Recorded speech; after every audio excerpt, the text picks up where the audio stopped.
Sino ba talaga ang nagsasabing zero ang lakas ng crew ni Lo? Akala mo ay mga walang kwenta, pero sa totoo lang ay mga nakatagong galing. Si Oda ay nagbigay ng epic na lakas sa dalawang crew ni Lo para mabuhay siya. Sa hinaharap, kung mananalo man sila sa rematch, ay dahil sa kanila. Tama, ang tinutukoy ko ay si Beppo, na parang si Chopper, may mataas na bounty pero simpleng crew lang sa barko.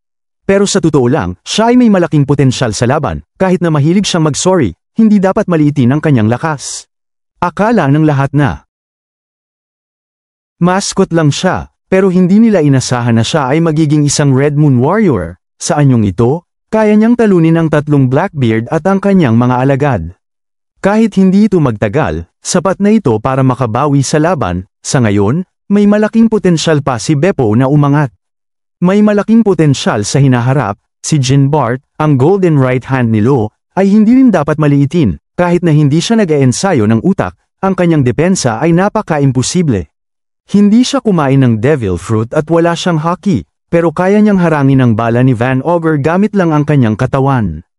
Ano ang ibig sabihin nito? Ang mga biscuit soldiers ni Cracker ay hindi kaya ito. Ang mga biscuit soldiers ay kilala sa tigas, kaya nilang harangin ang suntok ni Luffy sa third gear, pero sa sunod-sunod na putok, parang basag na salamin lang sila. Pero si Jin Bart, kahit hindi siya nag-effort, ay kayang harangin ito, kahit ang bala ay hindi tumagos sa kanyang damit.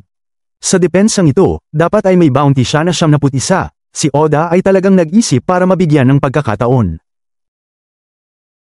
Si Lo, samantalang si Kid, hindi ganun kaganda ang sitwasyon, may malakas siyang crew na si Killer, pero dahil sa red counter-attack, nalunod silang lahat kasama si Kid. Pero si Lo, dahil kay Jin Bart at Beppo, ay nakatakas, tingnan natin kung makakabalik siya sa tournament. Eto nga pala yung linalalo ko kaya ako pumapaldo. Kung ayaw nyo edi wag, napakadali lang, mag-register ka lang, lagay mo lang phone number mo at password, napaka-basic diba? Unang laban, paldo agad. Ang lakas nila magbigay dito siguro kasi bago pa lang ito. Sa mga gusto maglaro at pumaldo din gaya ko, nasa comment section ko yung link.